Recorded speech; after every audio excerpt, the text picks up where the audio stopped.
Good evening, everyone. Welcome to Cycle Touring Festival 2023. This is the third talk of this year's Cycle Touring Festival, which will be given by Jack Thurston.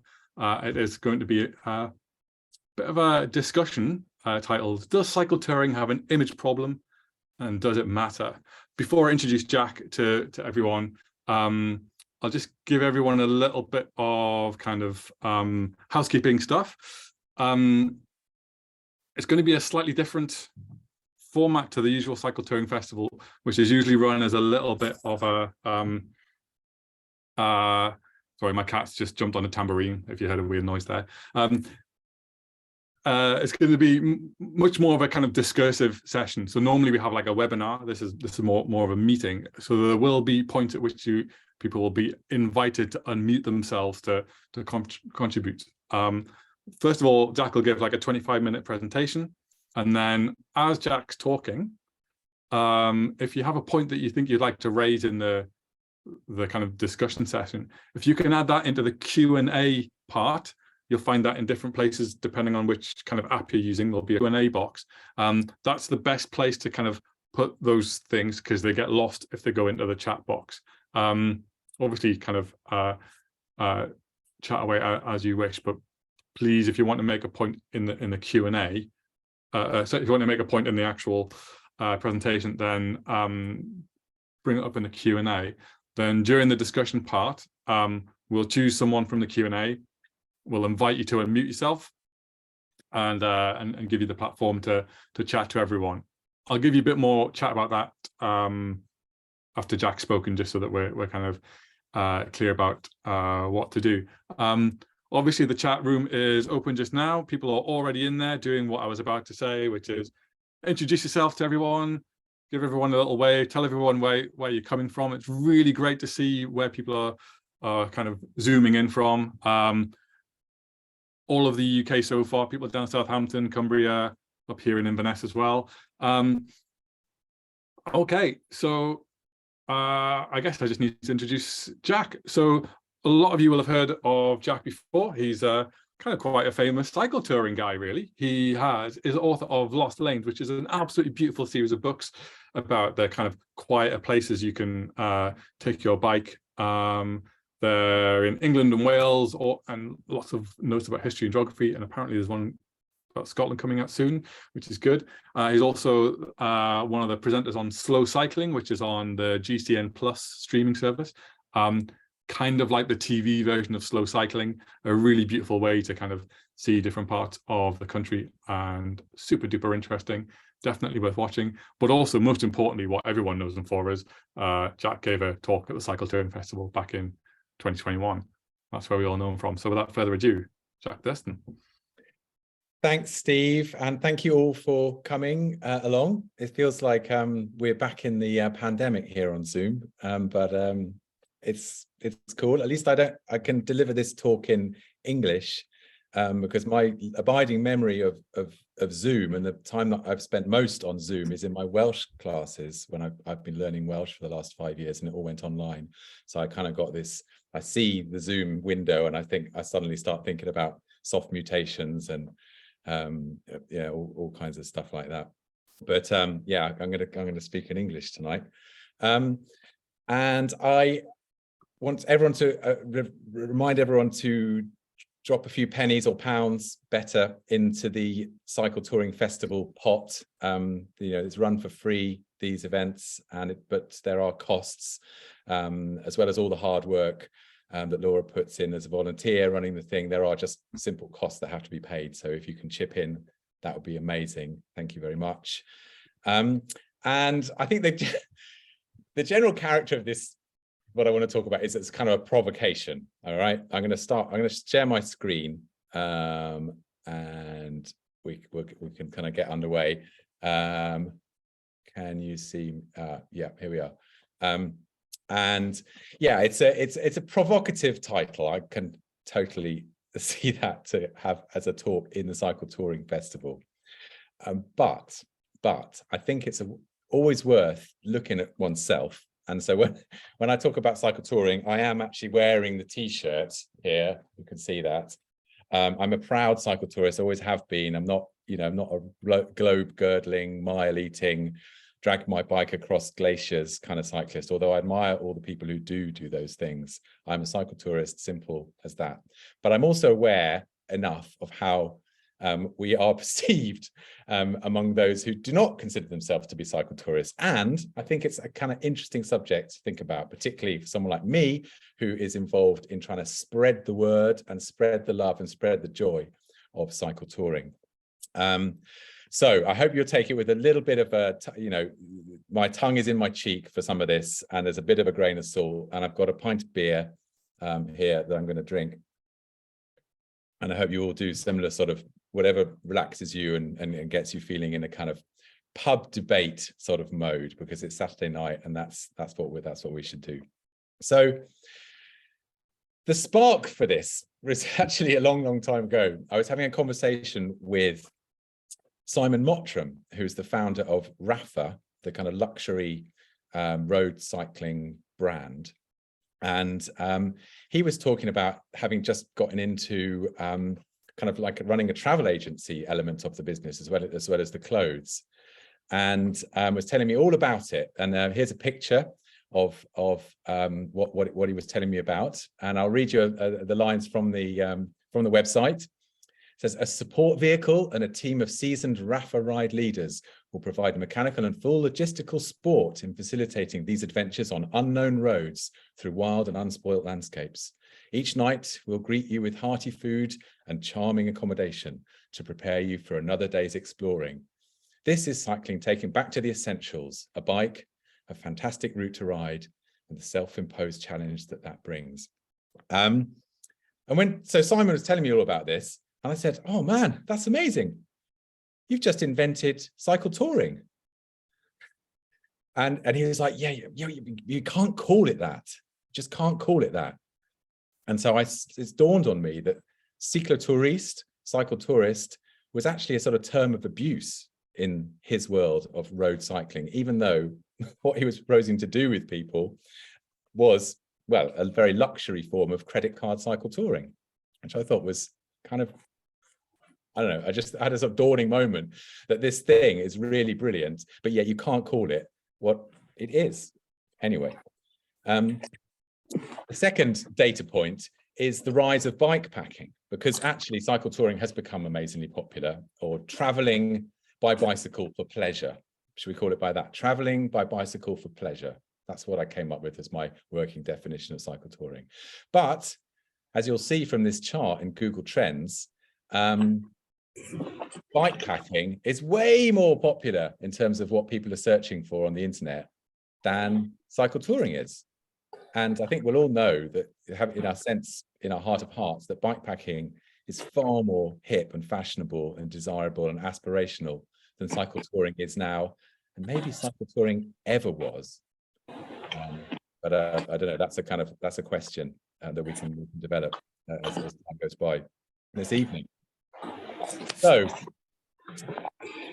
seeing this, I thought, well, why is it that Simon Mottram's got a problem with the word cycle touring? And then why is it that everyone wants to talk about bike packing, but cycle touring is falling off a cliff in terms of web searches?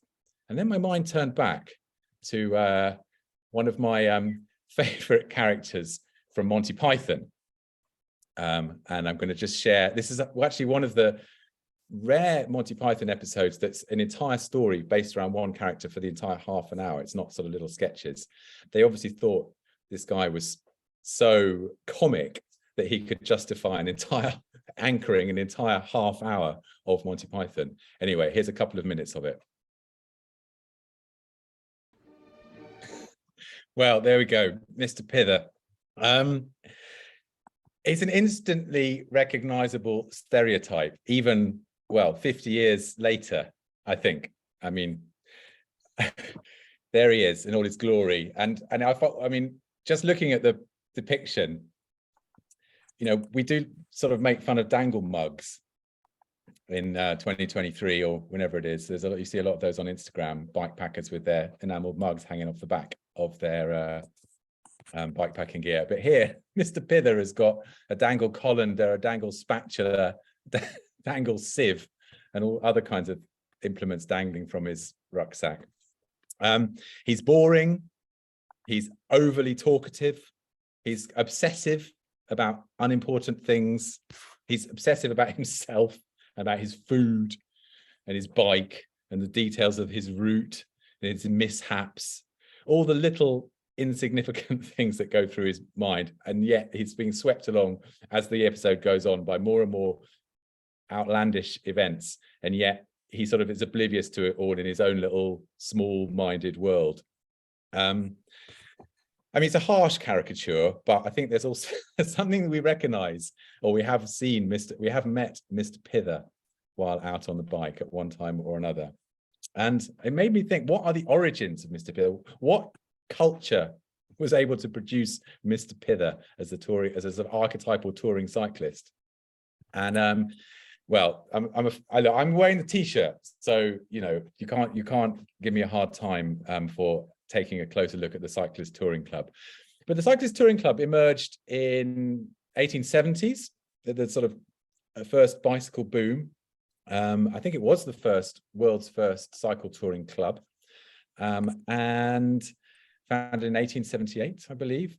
And it was very Victorian, extremely Victorian, as there were many clubs in Victorian Britain. They all involved a lot of formality, sort of stiffness, following rules and regulations, and certain ways of doing things that were right, certain ways of doing things that were wrong. And a sort of kind of, I don't know, sort of middle class sniffishness about people who weren't doing things the right way. Here's a photograph of the Cyclist Touring Club, some sort of rally in the 1870s, an engraving rather not than a photograph, an engraving. Here we are, they're all looking very prim and proper. And here we can see details of the uniforms that the Cyclist Touring Club promoted amongst its members. And not only did it propose certain styles of dress on the bicycle, it nominated particular tailors and even certain cuts of flannel and wool from which these garments could be made. They would sound bugles when they were out riding. They had particular toasts in the club. They had a sort of gazette journal, which was quite stiff and quite formal. If you've ever looked at back issues of the CTC Gazette, you'll know what I mean. It's all quite restrictive, rigid, and I think it's taken a while. I mean, this is into 1975. So this is post Pither, 100 years after the foundation of the Cyclist Touring Club. And this is a coverage of the York Rally, which I love the York Rally, but it is a kind of bygone age. And I think it was even a bygone age in 1975. And so you've got the sort of touring competitions, the exciting tandem touring event, and the Newsboy race. You've got some roller racing up there. I suppose that's fashionable, isn't it? Grass track racing. You've got the not particularly politically correct Bicycle Bell, which is a kind of beauty contest for the best dressed cyclist, won by 16-year-old Christine Halstead of Huddersfield, from Helen Leahup of Nottingham and Val Fletcher from Bridlington. Yeah, a kind of strange sort of, just a little bit dyed in the wool, stiff, and not particularly appealing, if you ask me. It's certainly not these days. And I think, oh, what's happening? Oh, resume share. Okay, sorry, I was. And yeah, more touring, more York Rally stuff here. This is not back to 1962. And even then we fast forward to 2017. We've got the CTC proposing what cycle touring is: a group of cyclists following along a road through a beautiful bit of the Alps, by the looks of things here. Nothing wrong with that, but the sort of abiding image, I think, has just been hard to shift of traditional, probably a bit older crowd, dare I say it, a bit beardy, sort of kind of like the Ramblers or Train Spotters. It's the kind of thermos and cheese and pickle sandwich youth hostels and Cotton Duck. I mean, I love youth hostels and Cotton Duck, but they do sort of have a kind of musty aroma to them. And I think there's another critique of cycle touring, which sort of emerges around about this time, which is that you're taking everything on the road with you. This is an American photograph. You're on the road, you're taking everything with you. It's sort of kind of hard work, as you've got a lot to carry, and you're not really embracing the sort of the open air if you've got everything with you. I think that's certainly how I perceive cycle touring to have been perceived by quite a lot of people. And I think this is almost linked to the name itself, actually. Cycle touring, it's one step away from being cycle tourism and cycle tourist. And I think by the 21st century, if not long before, who wanted to be a tourist? Who wanted to be on a tour? You know, it implies following, you know, blindly a load of sheep in front of you, which in a way is exactly the opposite of what cycle touring is or can be, which is complete independence. But the idea of being a tourist, going into tourist traps, and related to this, there's a sort of high-mindedness about being on tour that I think derives from, which I think is recognizable in Mr. Pither, that derives from the grand tours. So this is when, you know, wealthy, classically educated young gentlemen would go around, go to Rome, Paris, Florence, Venice, to kind of finish off their classical education and, you know, become educated young gentlemen. And it was all very high-minded. They would go off with tutors and things like that to be educated. I mean, the reality of it was that it was largely about drinking, gambling, and having sex. I mean, that was the grand tour for a lot of people. And the most popular souvenir to bring back from your time on a grand tour was a venereal disease. So there was a slight difference between the reality, the perception, the presentation of the grand tour and the reality of the grand tour. If only it was so for cycle touring, eh? But no. I think this high-mindedness, it comes through when you read a lot of accounts of people's tours where they have a checklist. You know, arrive in a new place, well, I must go and see the cathedral, and then I'm going to look at the town hall, and then going to write a little journal about who the Lord and the Lady of the manor were, and what battle happened here and there. And, you know, it's a very sort of canonical, handed down idea of what's interesting, rather than thinking for yourself. And I think that is the critique of tourism. That people, it's predetermined itinerary, rigid, following in the footsteps of others, not making up as you go, having a tourist guidebook that your head is stuck in. And obviously related to that, the idea of the package tour, first on trains, and then charabancs and charter flights in the 1960s off to the sunny Mediterranean on your package tour. And who'd want to do that when you've got this amazing bicycling freedom machine? However, I have to say, throughout the 20th century and before, there have been the crazy nomads, as I kind of think of them, who have cropped up in the world of cycle touring. And, you know, total one-off idiosyncratic people. We've got Louise Sutherland here who rode to Australia, I think, with a bicycle trailer towing along behind her. And then Bernard Magnolou, who is a French cycle tourist, kind of one of the most eccentric characters you'll ever meet. I mean, they both wrote books about it. So, you know, in a sense, they were kind of professional travelers, I suppose. But I think there have always been these sort of two-wheeled nomads or mechanized tramps. You might like to think of them. There's a beautiful film about a guy called Bill Houston, who is a Rough Stuff Fellowship member, who's a Scottish guy who's done lots and lots of cycle touring, and he refers to himself as more or less a mechanized tramp, which I think is a brilliant expression. So yeah, I mean, cycling has had plenty of oddballs and eccentrics, so I'm not going to you know, deny them their place in our history. Where are we? But I want to draw your attention now. Amazingly, the same year as Mr. Pither came out, so did this tour or journey. I don't think they called it a tour, they called it a journey, bikepacking across Alaska and Canada. This article is by Dan Burden, but Greg and June Seipel they're part of the sort of quartet who did this Hemis tour from Alaska to Chile in 1972, around about that sort of time. I think they took them a couple of years. And so this was very much a different vision of touring or bicycle travel, let's call it that. They call it bikepacking in the National Geographic. And I think this is where I detect, the resurgence of a different take on cycle touring from the sort of CTC, sort of slightly Victorian era take. And here they are. It's the kind of 60s counterculture, kind of hippie vibe, pedaling vagabonds. Here they are going across the continent. And, the images are all exactly, you could see these images on Instagram today with the latest bikepacking feature.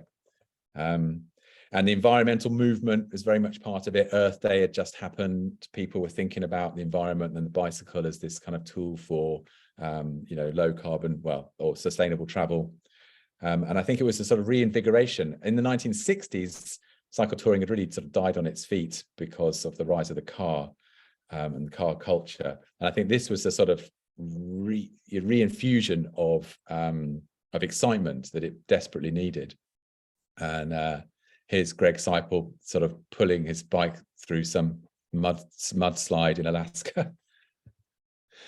And then, having done their big tour, they went on to start the organization that would become the Adventure Cycle Association. It was called the Bike Centennial. It initially was just about doing this bike ride across America that I think a few thousand people did to mark the bicentennial of the United States, and produce some amazing photographs and some great stories. And this is I see this as a sort of birth of also, as well as the kind of emergence of hippie culture and environmental consciousness into cycling. There is fully loaded cycle touring. It's a lot of panniers, a lot of stuff being carried here. And here's Greg himself. I don't think this would have been, this sort of person would have been recognizable to the CTC hierarchy of the time. And I just want to show you a little video about their sort of membership recruitment video. So have a look at this. Do you dream about cycling across America? What about grabbing your friends or packing up your family for an overnight cycling adventure right out your front door? More and more, everyday cyclists are taking the next pedal stroke and using their bicycles for travel and adventure. Whether you're looking to go overnight, ride across your state, or tour the world, Adventure Cycling Association offers the inspiration and tools to fulfill your bike travel dreams. Join Adventure Cycling to receive discounts on cycling maps for more than 40,000 miles of routes. You'll also receive 9 issues of Adventure Cyclist magazine, featuring the best bicycle travel tips, stories, and photographs from adventures around the globe, plus a whole lot more. If you dream on 2 wheels and crave to travel by bike, let Adventure Cycling be your guide. Join today. Now, in many ways, it was a genius move of them to not choose cycle touring and not become the Cycle Touring Association, to become the Adventure Cycling Association. It just sounds so much more appealing, doesn't it? On the other hand, what is an adventure? And a few years after the Adventure Cycle Association got started, we started to see bicycle adventures like in red in tooth and claw from the Crane cousins, Nick Crane and Richard Crane, doing the most absurd and amazingly daring and madcap things on their bicycles and writing books, making films about them. And you may have seen some of these books. They're great fun, great reads. And in this one, which is the Journey to the Center of the Earth, where they go to the pole of inaccessibility somewhere in Mongolia on what look like kind of proto gravel bikes. This is in 87. In that book, they define adventure as difficult without being agonizing, dangerous without being suicidal, exotic without being obscure, and awkward without being impossible, which I think is actually a pretty good definition of what adventure is in our times. But it does make you think. The Adventure Cycle Association, every bike ride for them is an adventure. Well, does that not devalue the term adventure? Maybe there's a place for cycle touring, travel by bicycle for pleasure, that doesn't involve this stuff, isn't difficult, dangerous, exotic, or awkward at all. And that brings me to bike packing, which is the sort of the latest thing. Not adventure cycling, but bike packing. And this is the bikepacking.com. It's a brilliant website, great writing, great stories, photographs, gear reviews, and all that sort of stuff. And Logan Watts, who's the founder of the website, describes bikepacking as the synthesis of all-terrain cycling and self-supported backpacking. So it's kind of mountain biking plus long-distance hiking, the kind of Appalachian Trail, Pacific Crest Trail, those kind of like, multi-week walking endeavors where people try and make their stuff as light and as bare minimum as they possibly can. And that benefits you on a bicycle because it means you can ride bicycle on really rough tracks and not have to worry about it breaking or falling off or slowing you down too much.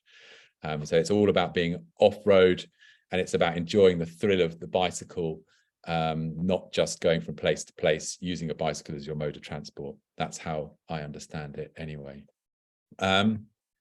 But of course, traveling light is nothing new to cycling, as people like Logan would freely admit. I think these are some riders in the turn of the 20th century in the Australian outback, with their latest bikepacking frame bags. There you can see single speed as well, most of them, I think. And this is Donald Fraser and his buddies on their round the world journey in the 1890s. That was a big success, a big hit, and they did plenty of rough cycling. And of course, our very own Rough Stuff Fellowship. I think that's a photograph probably from 1960s, late 50s, early 60s. Taking what ostensibly is a touring bike with a saddlebag over, mountainous terrain. And isn't it good too?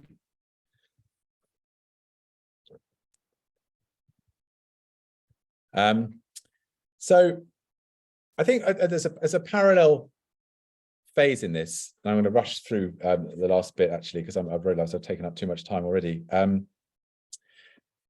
With the success of cycling, cycle touring, and the development of more and more cycle touring infrastructure, there's almost a paradox that you had the option to just follow along all these predetermined routes. You could follow the coast to coast. You could follow these Eurovelo routes, almost sort of blindly just saying, well, okay, I'm going to follow the route, which is, you could say, well, that's just like a kind of medieval pilgrimage, that you're following a predetermined route and you meet other people along the way who are following that route. And that's great too. But it slightly detracts from the idea of independent travel, which I think was at the very core of cycle touring in the earliest days, and obviously was very much part of the idea of adventure travel and rough stuff. And bikepacking is sort of independent travel, going to the places that other people don't go to necessarily, not just following the crowd. And I think the more and more cycling becomes sort of funneled into a particular thing as a commodifiable tourism experience, although we might appreciate the infrastructure, the results from that, it does lose something in terms of its sort of excitement. On the other hand, if you take the bikepacking gospel too seriously, you'll end up being cold at night. This is a patch, sew-on patch you can stick on you can sew onto your pannier by my friend Adam Hayes, who lives down the road here in Abergavenny, which I think is rather brilliant. Travel light, freeze at night. But there's no denying that traveling light on a sexy bikepacking machine has got what Gary Fisher would describe as the cool factor. And Gary Fisher, you know, the guy who really sold the world on mountain biking, for him, if you want to sell people on doing something, you've got to make it cool. That's his, you know, that's his basic byword. And I think there's a lot to that. So which brings me to my little attempt to sell cycle touring. And what I really was trying to do with Lost Lanes was to make cycle touring look incredibly seductive. So someone buys the book who's maybe already into cycling, or and then their partner who's not really into cycling kind of looks over their shoulder and say, "Oh, that looks fun. I'd quite like to do that. Can I come?" And then they, you know, they get into it. So the idea was to have photography that had no suffering, none of that kind of blood, sweat and tears, beautiful places, quiet roads and trails, not have to joust with the traffic. And that was reflected obviously in the routes themselves. And then, you know, I put in as much context in terms of history and geography so people could maybe learn something and understand something about the world that they're going through. This is the opening spread of the first book. And I got so much stick for this photograph. As that I got people saying, well, you know, he's just gone out there. And so one reviewer said he's just got out and he's sort of got these sort of photographs that look like they're out of a Bowden catalogue. And then someone else saying, she can't possibly be cycling. She's wearing sandals and a dress. And this, you know, this is my wife. We're out researching one of my routes. We've just come along a bridleway a little bit. It's in Bedfordshire somewhere. And it's just absolutely an authentic bike ride that we did together. I just happened to take a photograph of her doing it. But I got all this abuse for, you know, presenting a vision of cycle touring that was not proper, not real, not possibly. This couldn't possibly be that you could just go for a bike ride for 30 miles in whatever your clothes you're wearing and enjoy yourself. But these are a few photographs from the current book, Lost Lane Central. Not trying to pork them, but they do sort of show kind of seductive imagery that I'm trying to present, and obviously not just you know, nice things like, you know, gliding up a hill in the Peak District here, but, you know, dragging your bike up a grassy verge by a power station can have a kind of edgelands glory to it. So it's not all about, you know, going to the most beautiful, you know, cathedrals and pubs and churches and historic sites and things like that. This is my friend's daughter, who was, I think she's 15 at the time, out on a ride in Lincolnshire where we ended up following a bridleway across a potato field. We've all done that, haven't we? There is a bridleway under there, I promise. And this is me cycling along the heads of the valley, under the heads of the valleys, A465 here in South Wales in the middle of February. But, you know, there's a certain glory to that as well. And then some family cycling. This is some friends of mine going on a little trip, just cycling about 10 or 15 miles north of Abergavenny. With the kids, giving them a push if they needed it. It's the motivational Teddy on my daughter's bike here. And then just camping for a night and cycling home. You know, and everyone we saw on that ride thought, oh, that looks really fun. That looks really nice. And it was. And as my final sort of contribution to trying to sell people on cycle touring, I've been doing these series for GCN Plus. A subscription channel, part of GCN, which basically pits me as the slow cycling guy with a kind of racing cyclist, and we go out for a couple of days and I try and convince them that cycle touring is a good thing. So here we are. I'll play this trailer. This is just the trailer of one of them. As much as a third of the entire length of Britain's road network is made up of rural lanes, Neolithic trackways, Roman roads and medieval pilgrim trails, which all tell the story of the land itself.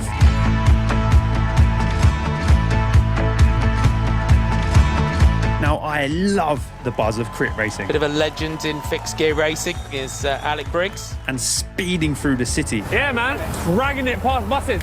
And I never slow down. It's always race, rain. But I'm told Jack Thurston is a man who can teach me how. That's the tree that deserves a hug. Oh. He's agreed to take me back in time Just to think of all the feet and hooves that must have come this way. to convince me that slow and steady It's not slow cycling, is it? always wins the race of life. So what are we doing here, Jack? It's too deep. What do you mean it's 2D? You can do that. It's not even a foot. Like, fuck, is that working? What's going on here? I mean, we could just go co-op. It's not how far, is it? And throw your weight back. We're heading southeast, out of London, through Kent, and all the way to Canterbury. Look at that.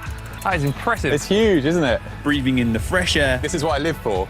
This is what I live for. riding the trails, This could be part of a much longer journey for me. and soaking up the history. We just like hit an off-road bit. It's a lot of the Pilgrim's Way off-road. You ready to wash away all your sins and become a pilgrim by a full body immersion in this beautiful chalk stream river? I think I might like my sins.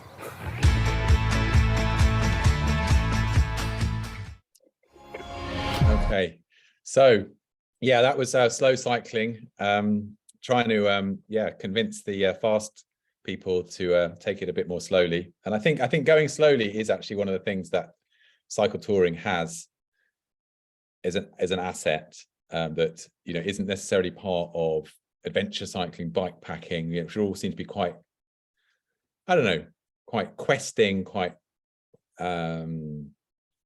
sporty interpretations of pleasurable bicycle travel. But I love this quote from Émile Zola in his novel Paris. I'm muting myself.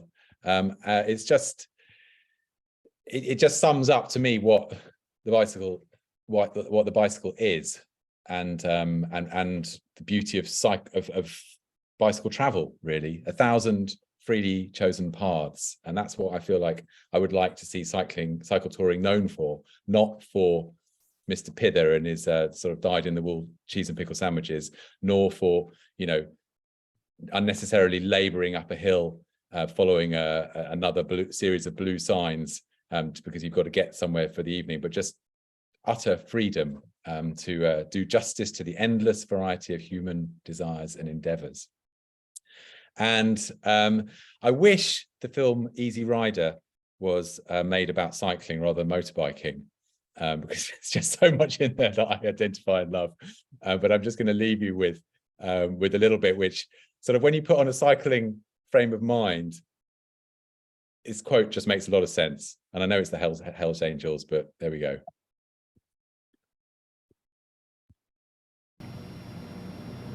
But tell me, just what is it that you want to do? Well, we want to be free. We want to be free to do what we want to do. We want to be free to ride. And we want to be free to ride our machines without being hassled by the man. And we want to get loaded. And we want to have a good time.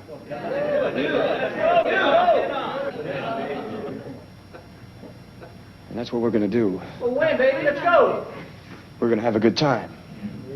We're going to have a party.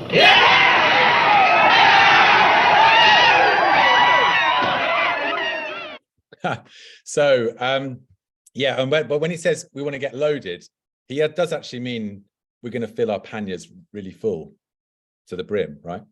Yeah, that's what I thought. Okay. Well, anyway, thanks for listening to me droning on. Over to you, really. I want you to know whether cycle touring has got an image problem, and if it has, what we should do about it, and if it hasn't, why it doesn't. So, Steve, you're going to manage this. We had a small issue in that we were expecting a Q&A box, because we're used to doing webinars here on the Cycle Touring Festival, but this is a Zoom meeting, which is a different format, so there's no Q&A box. So people have been talking in the chat, and no one has kind of explicitly said that they have something that they would like to unmute themselves and say, but lots of people seem to have a lot to say. I will say, if you'd like to use the raise hand option, we can see who's got their hand raised. If anyone has something that they'd like to say, we can sort of filter you out and get you to unmute yourself. Or if you say so in the chat that you've got something that you'd like to say to everyone, popping them up there, and we'll invite you to unmute yourself. David Sullivan is suggesting we stop the screen sharing. Okay. So we can see faces. Yeah, sure. Nice one, David.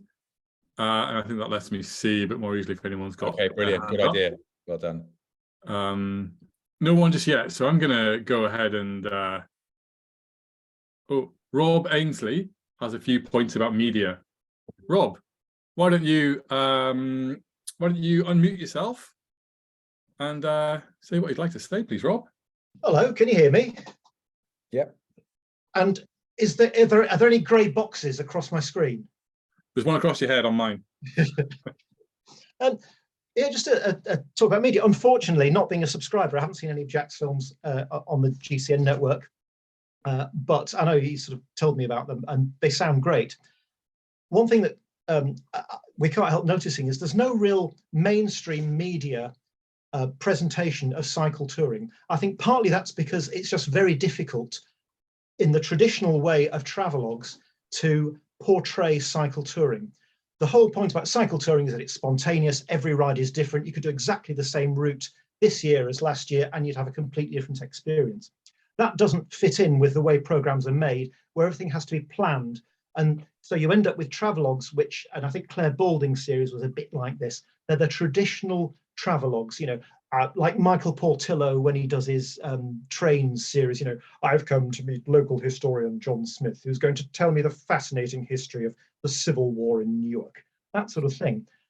It's all a bit stilted, it's all a bit contrived, it's all very formalized, and that's never going to portray cycle touring. So that has been a traditional problem, I think. But because of the rise of YouTube and the ability of independent travelers to make their own films, and some of them are really good, I think you can get that spontaneity where you don't have to plan the entire program. You can just film your trip and then make a film about it afterwards.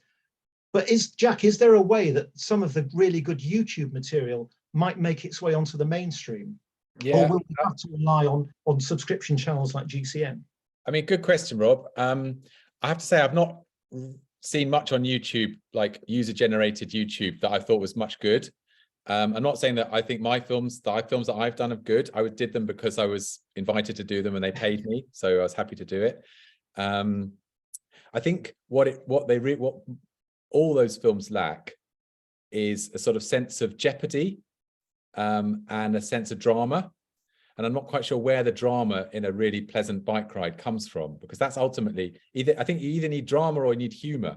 I think there was a Channel 5 series where some like comedians or actors or whatever. David O'Doherty did something called, I think, Along for the Ride. So people are mentioning it in the chat as well. Yeah, and I thought that was one of Mortimer and Paul Whitehouse doing their fishing thing. You know, that could work quite well because it's driven by the humor. And Grace, I mean, I can imagine Grayson Perry doing a brilliant kind of cycling sort of discovering. He's one of the guests on Along for the Ride type of thing. Yeah. So yeah, but then it comes down to jeopardy, and in the other GCN, because the GCN has got over 100 feature films on their site. Mine are just a handful of them. A lot of them have a formula which is like, can we do this in 24 hours? Can we cycle off the top of this volcano and survive? You know, it's like, will they, won't they make it? And that obviously is compelling television in a way that just having a really nice time on a bike, it's just not compelling, is it? It's eye candy, you know, and that's travelogue, you know, and Coast was, you know, incredibly successful, and obviously Nick Crane, you know, ex-cycle touring legend, was part of the Coast team. So there is a place for travelogues if they're done well, and there's no reason why they couldn't be done by bike. Someone in the chat, Michael Scarsbreak, is saying Top Gear, which yeah. Well, I mean, that's what GCN is trying to be, isn't it? Really, you know, on YouTube more than on the GCN Plus, I think.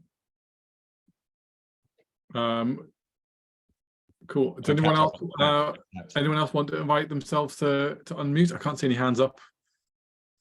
Can I go for it? I've gone and broken the rule, haven't I? I should have said put my hand up first. Go for it. But I think it comes back to the stuff that's on YouTube, and I think that's how I've got into it. I've got into cycling.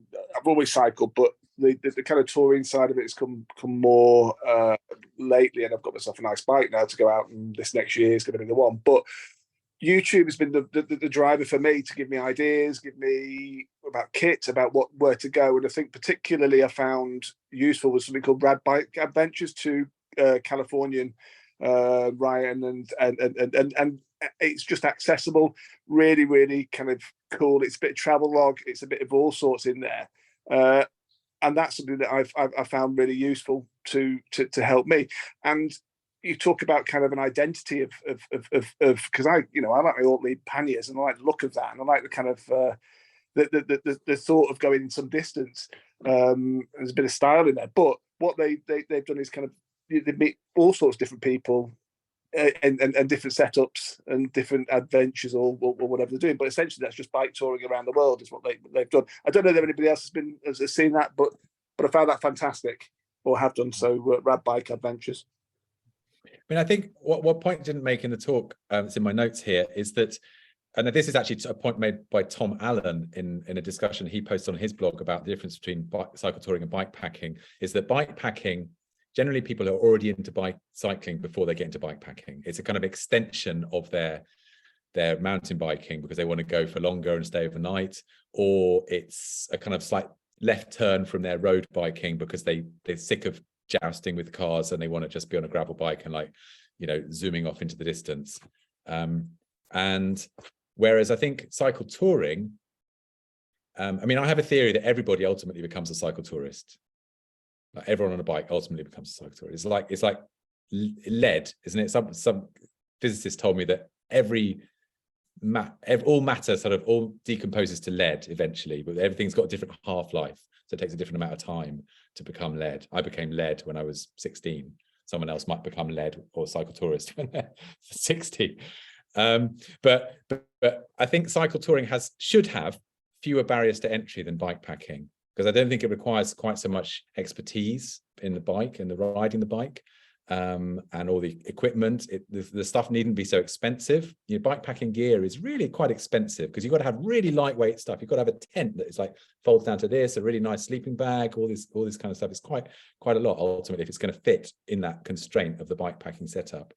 Whereas I've seen people cycle touring with just a massive bin bag hanging over their back rack with everything in it and just going off, which it is wonderful. It's just wonderful. And I think a lot of people come to cycle touring who have got no experience in cycling otherwise, any other experience in cycling. And so that's one of its great assets. But I think it also can be, it can come with other consequences that people, it does look a bit like amateur hour sometimes for the kind of trained eye. I don't know. Okay, there's some quite a few points here. I have a theory. Kim is saying she has a theory that all bikes eventually become touring bikes, which I like. A couple people with their hands up. Graham and Anna. We'll go for Anna first. You've got your hand up. What would you like to say? We can hear you, Anna. Hello. Oh. Just something that I've noticed is sort of, I started cycle touring never having really been a cyclist, just went straight in at the deep end. And I kind of thought that I was quite surprised by the sort of snobbery, I guess, that I encountered within the cycling community itself. I thought that being on a bike made me kind of on a level with all other cyclists, but that's not necessarily true. I would meet kind of road cyclists who would just kind of stick their head down and completely ignore me, or kind of find me a bit laughable almost, like why on earth would you want to cart all that gear around for months at a time? And that was very strange to me, and I don't know if that's just my experience or maybe other people have felt the same, but there seems to be, I've noticed it in climbing communities as well, there seems to be a kind of hierarchy split between sort of mountain bikers and bike packers and cycle tourists and road cyclists. And you get crossovers, but yeah, it always struck me as odd. I felt like if you're a cyclist, you're a cyclist. It shouldn't matter what kind. Oh, there's some hands up. Graham, you've got your hand up with perhaps a separate point. You want to nod, or are you wanting to respond to what Anna's saying? Otherwise, I think Kathy is trying to respond to what Anna's saying. No. No, just bring in Graham. Hi, Graham. Nice to see you. You need to unmute yourself. Can I mute him? Which Graham? You mean me or Graham Brody? Yeah. Oh, okay. Right, sorry. Mute. Right, there we are. It's a long way. Graham Brody, there we go. Thanks, Graham. Yeah, still recovering from the cream tea here. Yeah, just some observational things, really. Yeah, very good, all the points you said, and very relevant. And kind of relevant to us, why I'm tuned in tonight, really, where we're looking at rebranding our local Cycling UK CTC section. They've been going for decades. And yeah, how do we, the cycle touring thing is a big thing, actually, because on the one hand, we're trying to make brand us a top on a website that nods to the heritage of the CTC and cycle touring. And on the other hand, we're also looking at the local racing club and be very successful. They run a sportive and do very similar rides to us, but have a much sharper image, I think. So just seeing tonight's stuff, this is just adding to it. I think the heritage thing is valuable because having heritage is actually in these days, even though it might be seen as a bit stuffy and a bit pithery.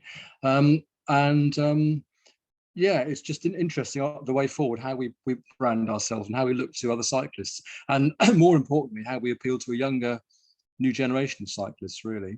Just throwing that out there, really, to see what others think. Can I follow on that? Yeah, come on in.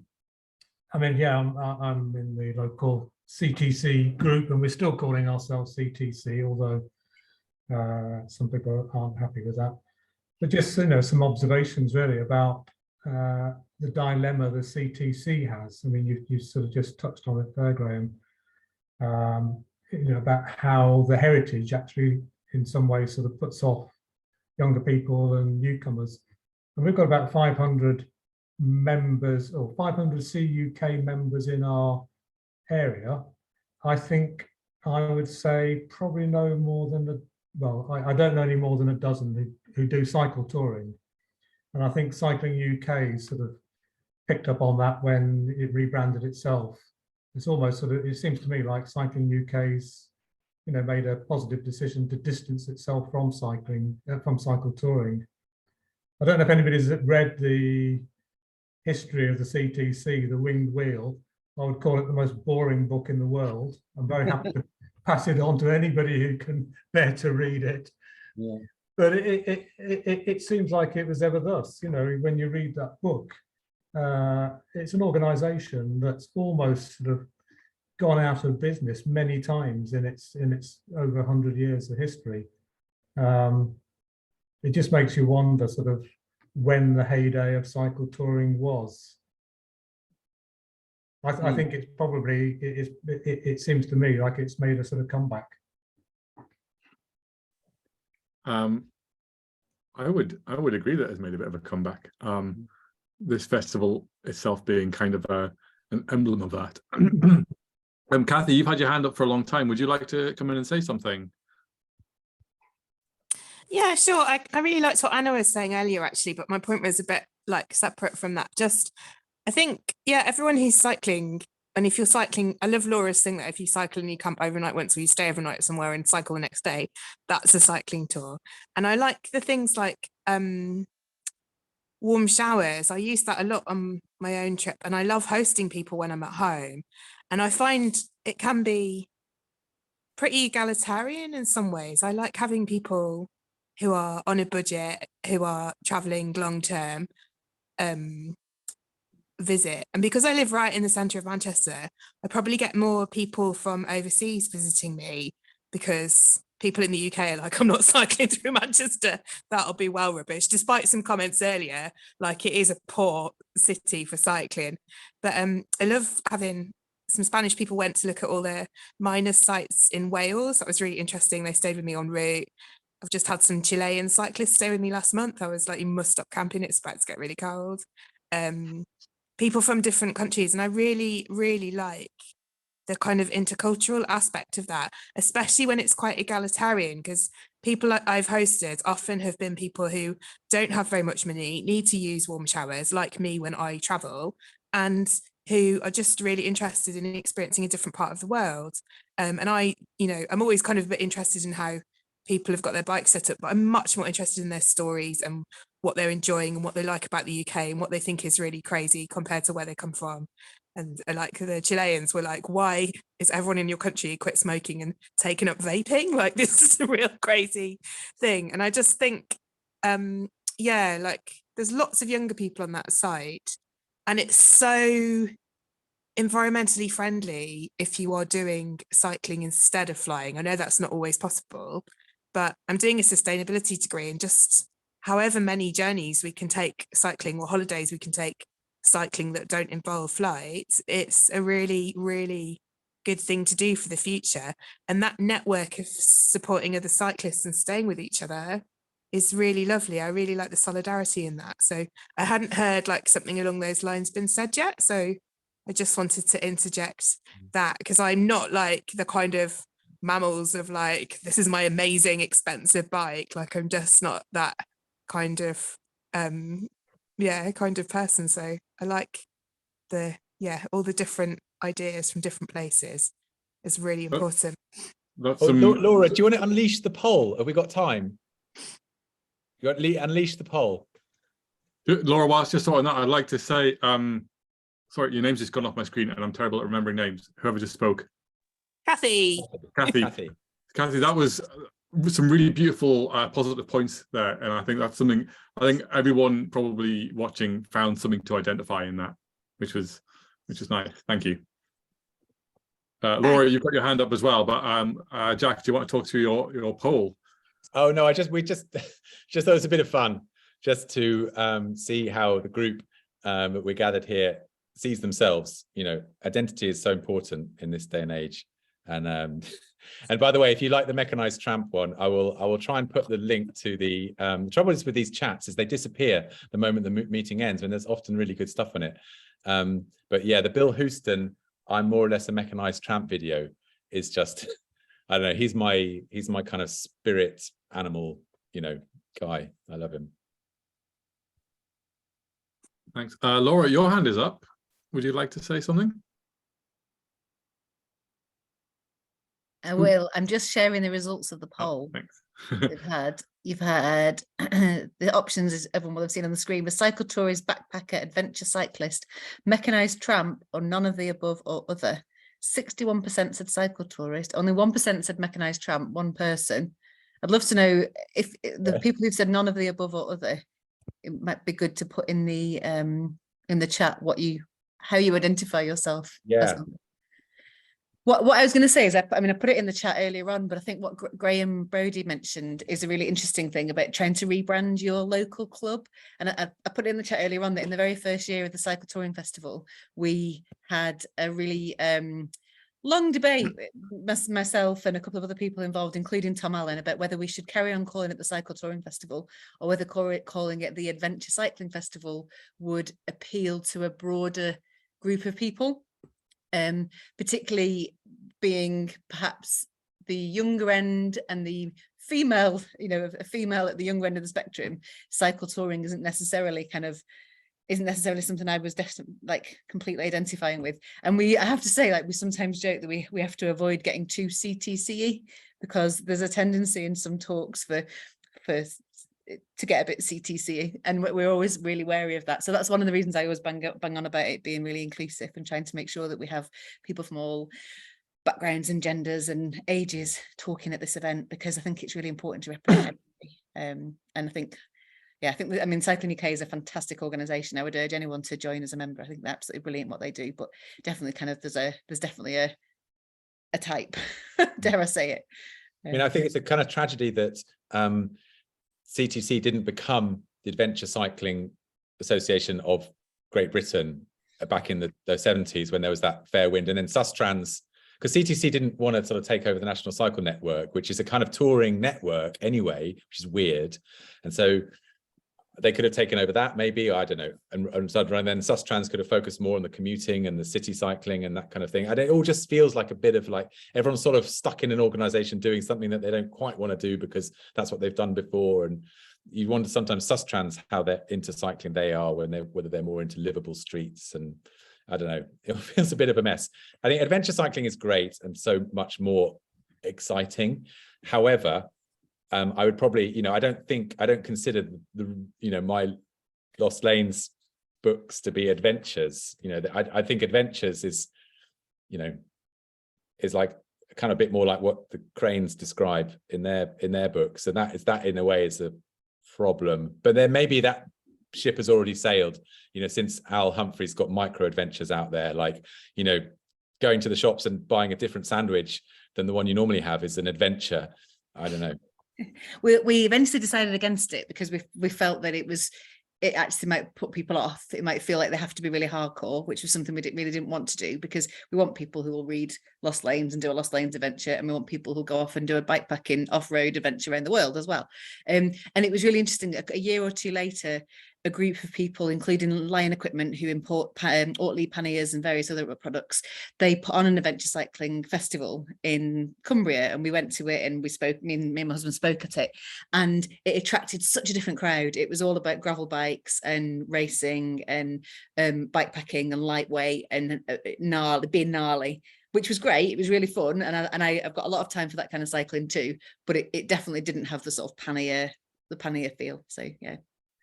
We're lacking a word, aren't we? Because tour just I don't know, tour just feels like no one wants to go on a tour. Like, I mean, you do if you know what it is, and we're down a little world, but in the general public, and that's kind of who I'm really feel like I'm trying to address more often than our own community. Going on a tour just feels dull, doesn't it? Yeah, I'm totally with you. I think I should be able to save the chat, by the way. So I'm hoping that after the talk I'll be able to download the chat. I'll mute myself now and stop talking. I was going to say that the whole thing about sort of touring having an odd connotation, I think, like perhaps one of the issues is what it essentially is going on holiday on your bike, and it's quite hard to pin an identity or anything to that, because there's lots of different ways to go on holiday on your bike, and a lot of the adventure cycle stuff that I've engaged with seems to be people going on some kind of vision quest that has to have quite serious meaning, which is great, and I've done that myself as well.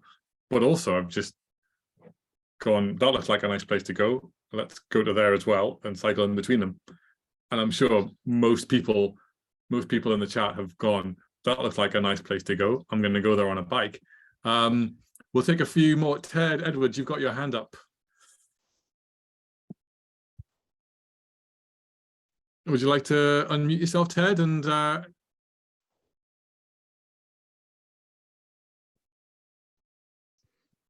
any word from Ted? Yeah. Oh, there we go. Hi, Ted. Right, let's get controversial. I mean, I've enjoyed this festival for 2 or 3 years. Now, you'll hear from my accent, I'm from the south. And the problem, if I've got a problem, it's not a real problem, is how do you get, in inverted commas, working class kids involved in cycling? I mean, I come from a large council estate in Croydon, lovely area, but there was never any club. There was never any club for us, and it's always been a thing with me, is how do we get the kids involved? I mean, I don't know if it's up north, whether it's the same up there. I just don't know. And when you go into adventure cycling, is look how expensive, as Jack said, the gear is for it. I mean, I bought a couple of bags and all that with this idea of going off, but once I paid for it, I couldn't afford to go off. No, so yeah, I'd be interested in people's opinions on that, really. Kathy, would you like to chime in? Yeah, hi Ted. I think that's a really good point. We have in East Manchester, there's been a couple of like mountain bike kind of areas created for people to go on their bike. I know that's not quite the same thing, but it's in like it's not very far from where I live, but it definitely has a catchment that's definitely like the whole of East Manchester, which is the poorer area of Manchester. And there's also like a walking bit in it as well called Clayton Vale. So people go there and use their bikes and really like it. What always fails is those like, bikes that you can borrow. Like Manchester keeps being disallowed to be part of the schemes because people ruin them. And that's really sad. But yeah, I mean, I don't know. But I think it is more in the kind of mountain bike, like BMX, Yeah. old I mean, BMX type. the thing is, Kathy, like you go to your local tip, I know down here, and there's piles of bikes there. And you think if only someone could get them together, I mean, we could almost have out on bikes and give it to kids and get them out on the bikes. You know, I forget what I was watching the other day. It was with regard to fishing, and I relate to fishing the same. If you can get the kids involved, I mean, particularly where you are in Manchester and all that, Moss Side and places like that. And yeah, and loads of canals. Yeah, yeah, and we got the same. We got the South Downs where I live. You know, but it's just getting those kids involved, really. I don't know. You know, I'm not. Sorry. Quite a few people in the chat are mentioning bike recycling schemes. Everywhere I've lived in the UK, there's been a bike recycling scheme of some sort. Right, so the piles of bikes at the tip will usually go there, and they will be recycled and upcycled and sold on. And I do know that there are organisations who encourage young people on the bikes. I will say, not necessarily in a touring. No. That's a whole different extra. That's a whole different extra lot of responsibility to take on. Yeah. To do that kind of stuff. Finally, thanks. Thanks very much, Ted. I put it on the chat, but I think we often think about cycle touring as like camping, and I think that's a very relatively recent thing. Well, in the grand scheme of things, it's decades. I think in the early decades of cycle touring, people were staying in inns, and then from the 1930s onwards in hostels, youth hostels, which grew up to serve that market. And I think that so much could be done, because it just reduces the amount of kit you've got to accumulate. If you could just stay in a hostel, it just makes the cycling easier, it makes everything easier.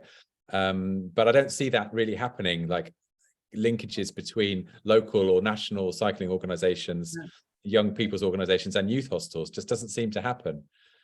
Another point is on I mean, it's topical now, wild camping in Dartmoor. If there were, you know, like in Scotland, I don't know if there's a higher level of awareness of people who do just want to go out and like just put up a tent. And you can get a cheap tent now from Aldi or Lidl and just like put it up in a field and spend a night. I mean, those were my early experiences of cycle touring, was just like going out of London and like putting a tent up on a field in the Chilterns and then coming back. Thank you. Okay, well, we've had quite a lot of we need some data. Michael Scarsbrick saying we need some data.